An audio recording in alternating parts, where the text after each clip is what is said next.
I am filming upwards, not sideways, because whenever I film it that way, I have to film with my back camera and then it flips it and it's like just the wrong way, so we're not even going to worry about that. Hey y'all, how are y'all doing today? It's Haley, and today I'm going to be talking about my health and fitness journey that I've been on for about 2 months now. 2.5 months actually, that's crazy.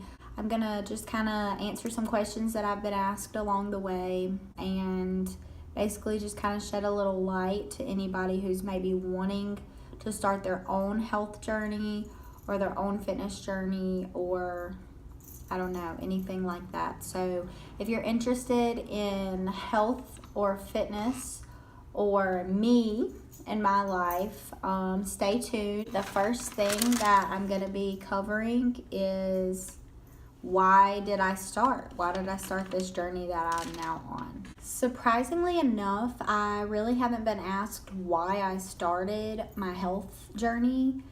And I say surprisingly because, well, I mean, I guess I wouldn't ask somebody why they started, but to me, I feel like it's very important to know why you're starting something, why you're doing something. So I wanted to touch base and kind of give an explanation as to why I just started to make a change in my life. So just a little backstory. Growing up, I was super skinny.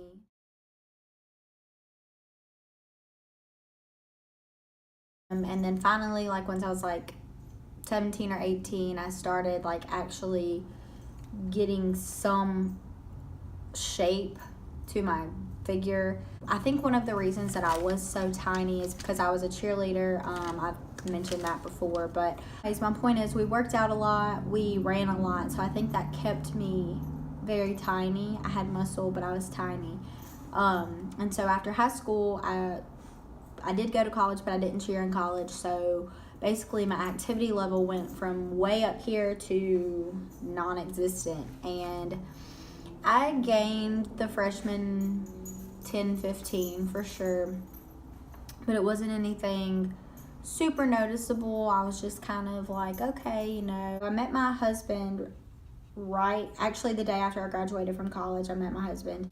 I met him, and you know, he was trying to win me over, taking me out on all these dates, and we were eating out a lot, and I gained a lot of weight. So the year of 2017, I went from about 130 pounds to about 165, 170 pounds. In 1 year, I gained 35 to 40 pounds, and that was really tough for me. I was super unhappy with the way I looked. It got to the point that I didn't want to wear a bathing suit. I wasn't happy with the way I looked in any clothes. I was just super unhappy, but I guess I wasn't unhappy enough to make a change yet. Fast forwarding to me and Cole getting engaged. So me and Cole got engaged August of 2018, right after my 21st birthday. I had gotten to the point where I had stopped gaining weight. People would say, like, are you losing weight? And I would be like, wait a second, like, maybe I am losing weight. But then it would come right back, any little weight that I may have lost. And it was just so frustrating. And so, you know, I was like, okay, I'm definitely going to get in shape before I get married. I want to look good when I get married. And it should have been a motivation for me. I went and tried on wedding dresses and picked out my wedding dress. First wedding shop I went to.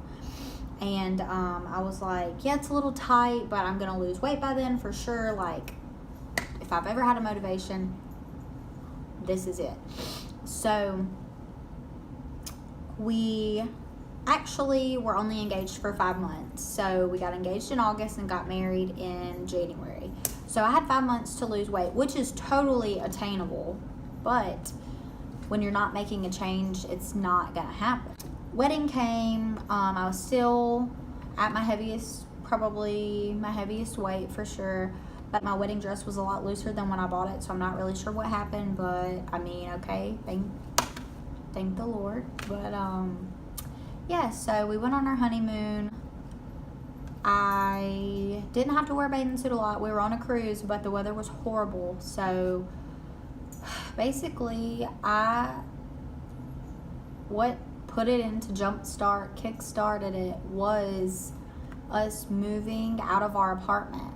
I was super active. I got a Fitbit for Christmas, and I was super active while we were moving all of our stuff, finishing up, getting all the old stuff out, and I got a bunch of steps, and I had like, my Fitbit tells me how many minutes I was active per day, and I was like, okay, like, it feels good to be active. Like, maybe I can make this into a habit. So I decided February 7th, 2019 to make a change in my life. And I've decided to make a change so many times, and I feel like people can relate to that because we're human, you know, we try and sometimes we fail, and that's just how it is. But I was like, I don't know how long this is gonna last. I'm not gonna try to diet. That doesn't work. It doesn't work for me, because when you restrict yourself, you're not gonna stick to something. So that's just the bottom line. So I was like, I'm just gonna try to eat healthy. I'm going to try to be active, not push myself too hard, but definitely expect something out of myself, because I can give something. I realized, like, okay, I've been unhappy with my body for a year and a half now. I actually, at first when I started gaining weight, I was getting stretch marks, and I would notice in bed when I like moved, I had rolls that I never had before, and I was like, this is so uncomfortable. Like, I'm not used to this. But then I realized it had been so long that I had been like this that I didn't remember being that skinny girl anymore. I don't remember how that felt. And I realized it was too long, you know. You can make a difference if you try. So the next thing I'm going to touch on is what I did in the beginning. The beginning of my journey. My Fitbit, so important to my journey. It's so important, especially in the beginning, to see what you're doing. Like, so say my step goal is 7,500 steps a day. The American Heart Association recommends 10,000 steps a day. That doesn't happen for me, especially now that I work in an office. But when I was working in a restaurant, I was like killing it. I was like 10,000 steps, 12,000 steps, and I was like, wow. And this was at the beginning of my fitness journey, so I was like feeling so like, I'm strong, I'm empowered, I can do this. And so I needed to see the proof. And then logging exercise. I don't know if y'all have Fitbits, but you can, when you exercise and when you get done, it tells you how many calories you burned, your heart rate, tracks your active minutes for the day and then for the week, and you're like, wow, I was active and exercised for 2 whole hours this week altogether, you know, like, that's awesome. And that was a big motivation. And another thing, my fitness page on Instagram, I don't think I would still be sticking to this had I not had my fitness page that I made on Instagram. And when I say fitness, I'm not a fitness guru whatsoever. I literally started from scratch. I knew nothing. I knew nothing about eating healthy, nothing about living healthy, nothing about working out.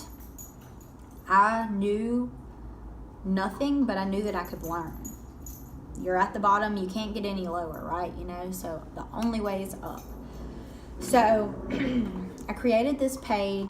I started following people that I had seen losing weight that were inspiring me, and basically pages started following me from using, like, when you use hashtags, people, I guess, click on them and like look at the people who have posted. Other people start following you, and you start gaining this community of people who are going through the same thing that you're going through, and you get to root each other on, and that is so important. You need a community, you need a village. It takes a village, and you have to find your village. So Instagram community page. So amazing. The Instagram name is at Haley's_fitness journey.